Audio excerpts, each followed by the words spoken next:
Bonjour, je m'appelle Dr Ousmane Diaye et je travaille au niveau de l'Agence nationale de l'aviation civile et de la météorologie.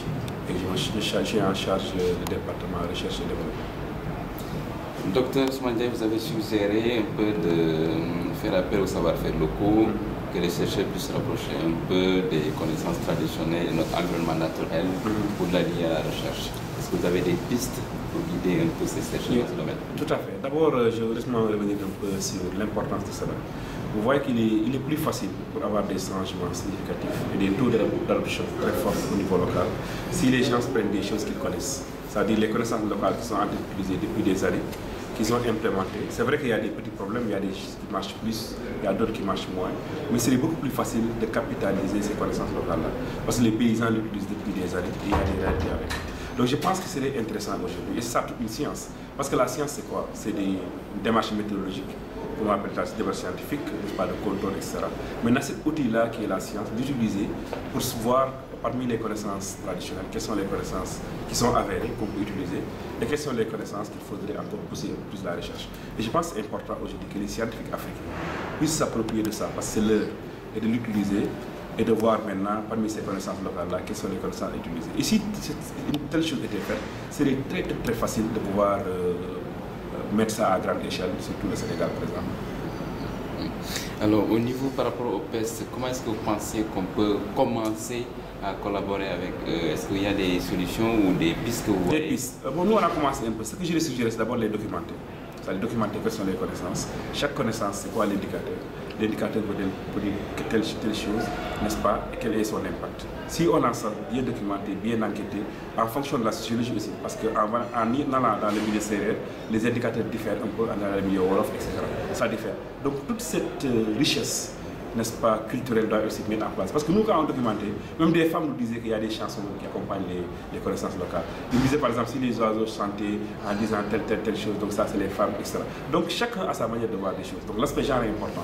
Donc je pense que la première chose c'est de documenter. Sortir ces aspects genre, les indicateurs que utilisent les femmes, les indicateurs qui sont documentés en fonction de la région, en fonction des ethnies, en fonction des cultures. Une fois qu'on a ça maintenant, on se pose la question à pouvoir expliquer ces connaissances locales-là.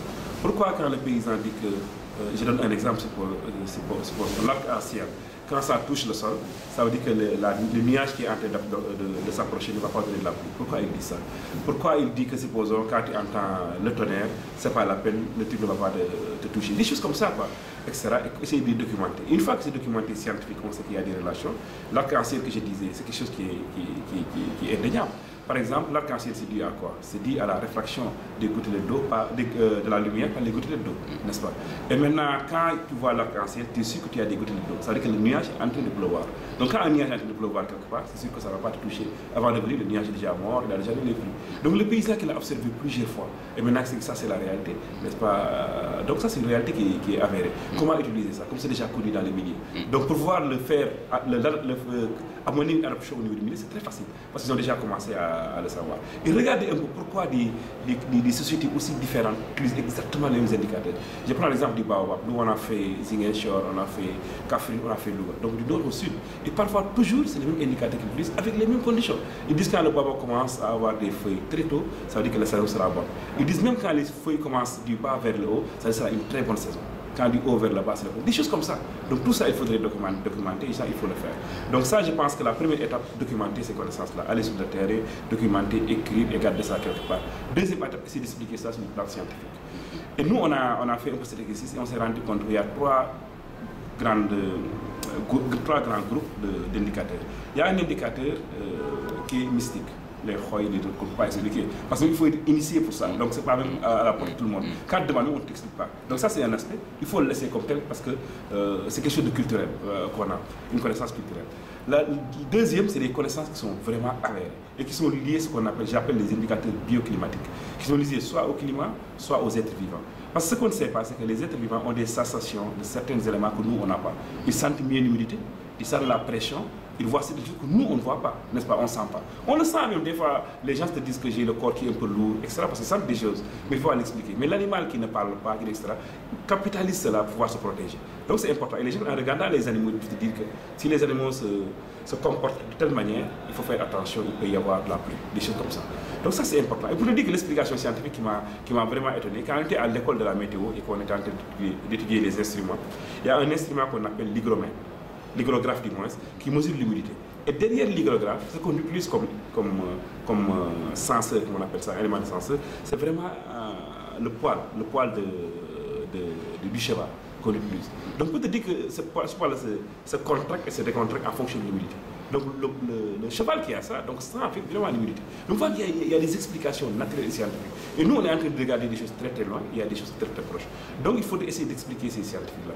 Et là, le troisième groupe, ce que je disais, c'est le groupe des choses qui sont ce que j'appelle coïncidence. C'est pour te dire que si tu vois l'étoile filante tomber de là, etc. Donc le paysan, il a vu certaines années, l'étoile filante, il y avait beaucoup d'étoiles filantes et l'année était bonne. Ils disent que donc les étoiles filantes veulent dire l'année qui est bonne.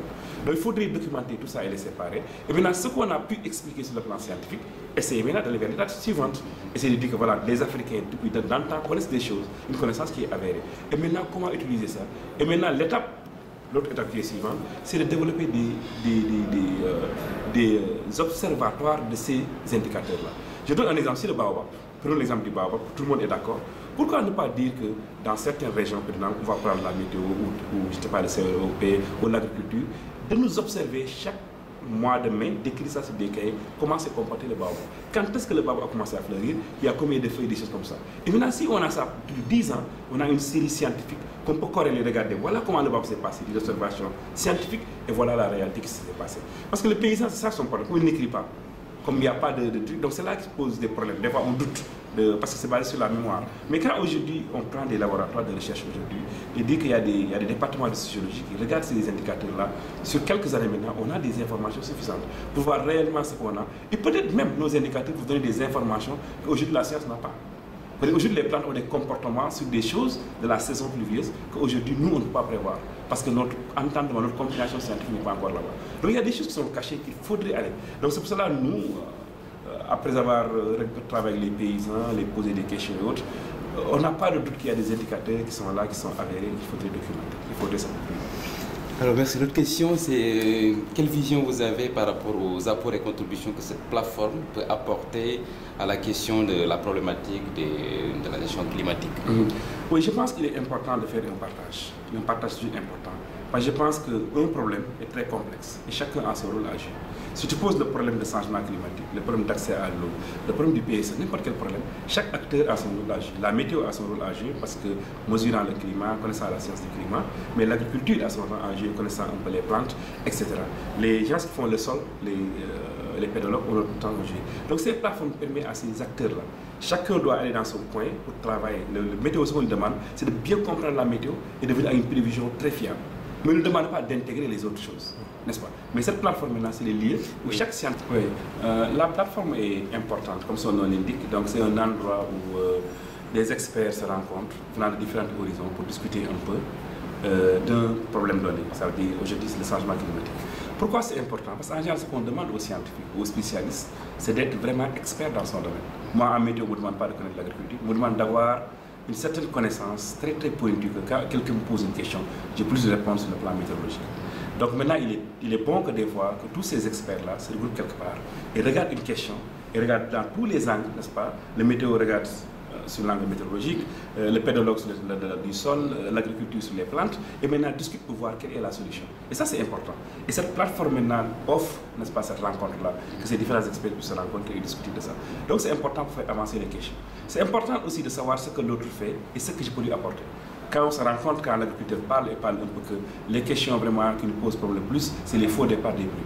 La saison, des fois, la première pluie, il pleut beaucoup, les paysans sèment, et après, il y a une pause, ils perdent tout, ils refait. Je me dis, mais moi, en tant que météo, je sais qu'une pluie précoce, une pluie non précoce. Quand il y a dès la première pluie, je peux te dire que la petite pluie-là est très précoce. Il ne faut pas semer. Tu vois?